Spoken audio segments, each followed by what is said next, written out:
Well, good morning. One of the things I love about that last song is that it speaks to the presence of the Lord among us, that He is our host, that He is the one who has gathered us together as a family, and that He's with us. I think sometimes we forget that in the observance of the supper. We certainly are engaged in a memorial. We're looking back and remembering what He did for us some 2,000 years ago. But it's not merely a memorial. It is an encounter. It is an encounter not with a figure from the past, but the living Christ, who is seated at the right hand of the Father even now, and who mediates on the behalf of His people. And so He's brought us together. He's gathered us around His table, and He is active and He is present. I think that's an important thing for us to remember as we begin. I hope that you've come this morning with a desire to have an encounter with the living Christ. In 1999, there was a movie that came out called The Green Mile, and it was about a black man who in the Jim Crow South who had been wrongly convicted of murder. And as he was on death row, it became apparent to his fellow prisoners and also to the prison guards, especially the warden of the prison, a character played by Tom Hanks, that this man, whose name was John Coffey, was extraordinary in a number of ways.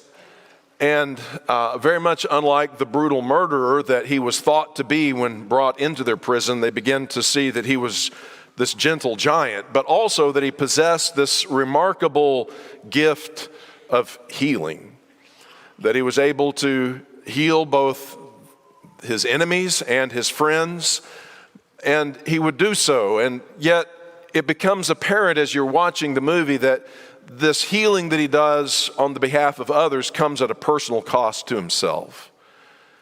And it's almost as if the sickness that others are experiencing is being passed into his own person.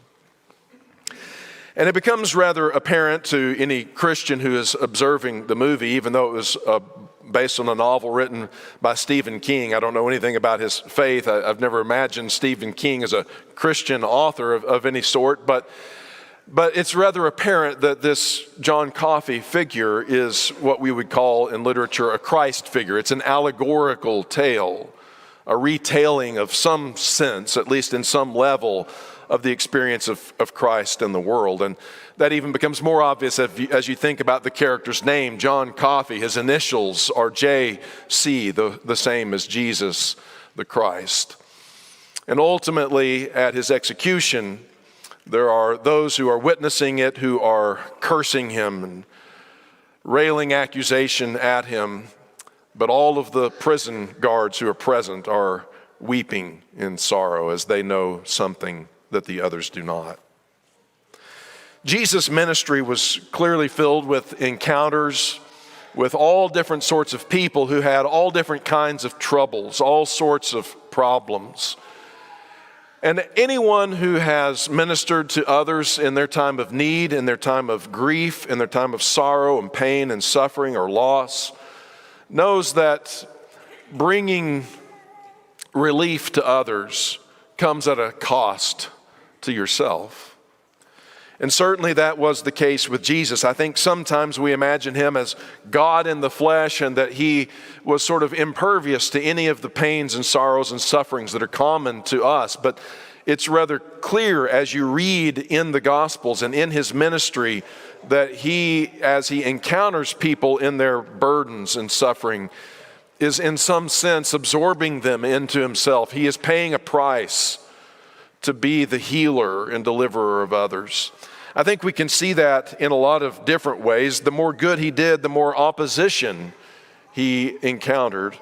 When He would forgive people's sins, they would accuse Him of blasphemy. Remember the story of the paralytic who was brought down through the roof, and Jesus pronounced his sins forgiven and then healed him, and yet those who were standing by said his claim to heal was a blasphemous claim.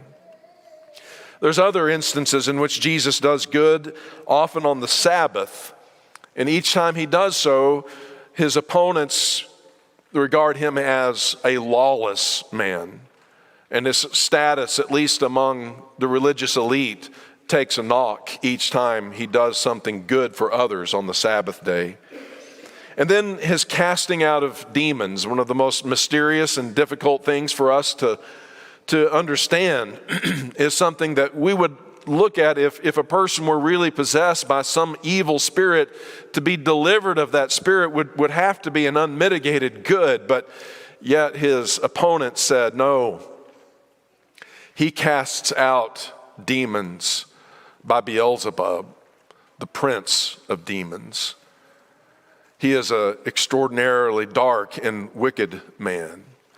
And so his doing good cost him in status and in reputation, at least.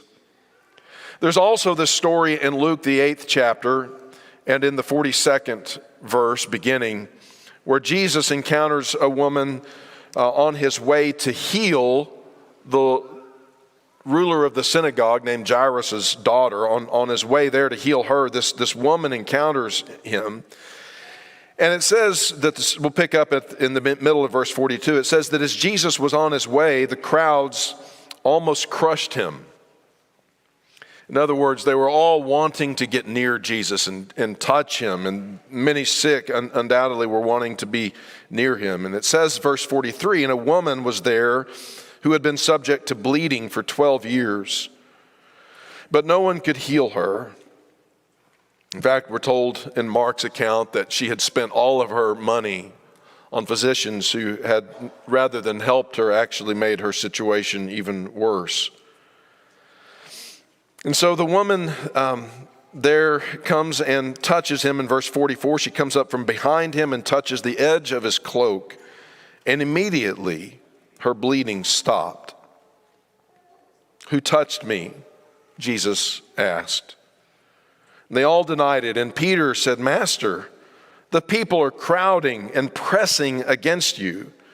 But Jesus said, someone touched me. I know that the power has gone out from me. I've felt this power move from me and out toward someone else. I don't know if that is accompanied by an equal feeling of fatigue on his part, or even the idea of the absorption, the transfer of her sickness in some mysterious measure into himself as the power for healing goes out toward her. But the woman, seeing that she could not go unnoticed, came trembling and fell at his feet. In the presence of all the people, she told him why she had touched him and how she had been instantly healed. Then he said to her, Daughter, your faith has healed you. Go in peace. I'm reminded that in Isaiah 53 and verse 4, it says that Jesus bore our infirmities. He took our infirmities, our sicknesses, as some translations put it, on himself. I used to think of all of Jesus' miracles as being merely demonstrations of power to prove his divinity. And I believe that they accomplished that purpose, but they are much more than just manifestations of power. They're signs of the kingdom. They're signals of what Jesus has come to do. The thing that is wrong, the thing that is messed up, is all the sorrow, all the sickness, all the death that is in the world. And he has come to change that. And so he goes about doing good at cost to himself. And I think that though this story really reveals that in a remarkable way, there's one that surpasses even it. And I want us to tend to it for just a moment. And that's in John the 11th chapter. John the 11th chapter, where after Jesus has has raised Lazarus, his friend, from the dead. Again, something that we would look at and think, well, that's who could be so callous to look upon that and see it as anything but a good thing? we see that it cost Jesus everything. In John 11, beginning in verse 45, it says that therefore many of the Jews who had come to visit Mary, that's Lazarus' sister, and had seen what Jesus did, put their faith in him, but some of them went to the Pharisees and told them what Jesus had done. Then the chief priests and the Pharisees called a meeting of the Sanhedrin. "What are we accomplishing?" they asked. "Here is this man performing many miraculous signs, and if we let him go on like this, everyone will believe in him. And then the Romans will come and take away both our place and our nation." Then one of them, named Caiaphas, who was high priest that year, spoke up, "You know nothing at all. You do not realize that it is better for you that one man die for the people than that the whole nation should perish." He did not say this on his own, but as high priest that year, he prophesied that Jesus would die for the Jewish nation.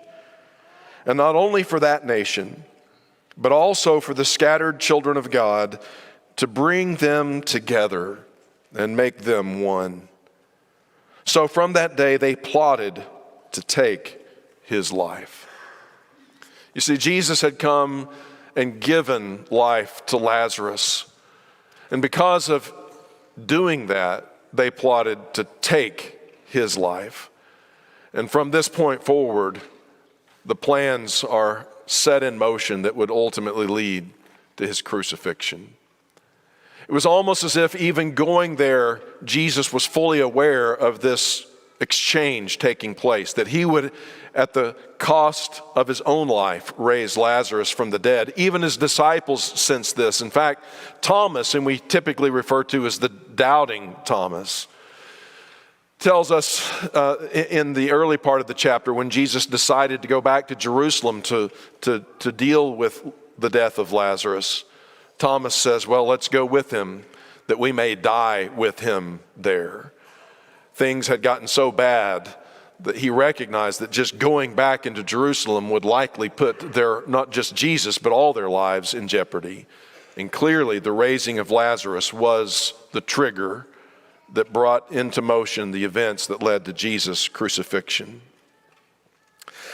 And so it seems that, like this John Coffey figure in the Green Mile, Jesus was like a poultice, if you know what that is.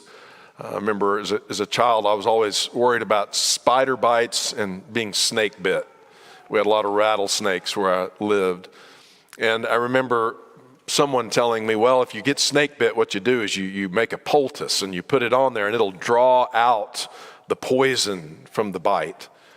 So as a kid, I had no idea what that poultice was going to be made of, but it made me feel better to know that if I got snake bit, at least I could find a poultice that would draw the poison out of the bite. And that's so much of what we see Jesus doing as he's going through the world. He's encountering all of its sorrow, all of its trouble, all of its problems, its worst forms of disorder and death, and he's drawing it out and into himself. He is truly the Lamb of God who is taking away the sin of the world by becoming the Lamb who would be sacrificed for the world. As we commonly refer to it, I want to look in closing at Isaiah 53 and just look at a few of the verses that we often read there. It says that he was despised and rejected by men, verse 3, a man of sorrows and familiar with suffering, like one from whom men hide their faces. He was despised, and we esteemed him not. Surely he took up our infirmities, our sicknesses, our diseases, and he carried our sorrows. Do you get the verbs here, though? He took them up. He carried them with him. And yet, as he did so, we considered him stricken by God, smitten by God, and afflicted. But he was, looking finally to the crucifixion itself, pierced for our transgressions. He was crushed for our iniquities, and the punishment that has brought us peace was upon him. And by his wounds we are healed. We all like sheep have gone astray. Each one of us has turned to his own way, and the Lord has laid on him the iniquity of us all. And so there is this transference, this absorption upon his own person, all of the woes, all of the sorrows of each and every one of us who are here today. That active, living Christ is still available to do this on our behalf. It's not that in the Lord's Supper we crucified Jesus again. His death was once for all time, but its power remains relevant and accessible to us. And we are reminded of that as we participate with him in the Lord's Supper. And so Isaiah 25 verse 8 sums it up best, where it says that he will swallow up death forever.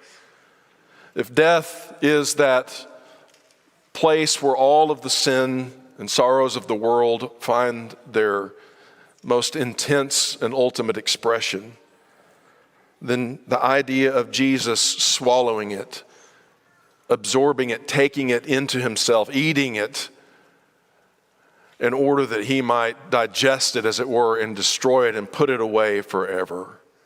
He died and was buried and has taken away our sin, our guilt, and one day we shall share in the completeness of his victory and his indestructible life. As those who are appointed to pray and to serve come forward, I want to give you one final thought, echoing back to the woman with the issue of blood. It says that there was a crowd pressing against Jesus as he made his way to heal and raise Jairus' daughter when she came and touched him. And he noticed that he had been touched and asked, "Who has touched me?" And Peter is amazed by his question because everybody's touching you. And Jesus says, no, there was someone in the crowd who was different. Her desperation, her recognition of need, her recognition that no one else, no physician, no one else could help her, but only Jesus set her apart from the rest. Now, hundreds of us are about to eat the bread and drink the cup, but who among us will truly commune with the crucified, buried, and risen Christ? This time will be served.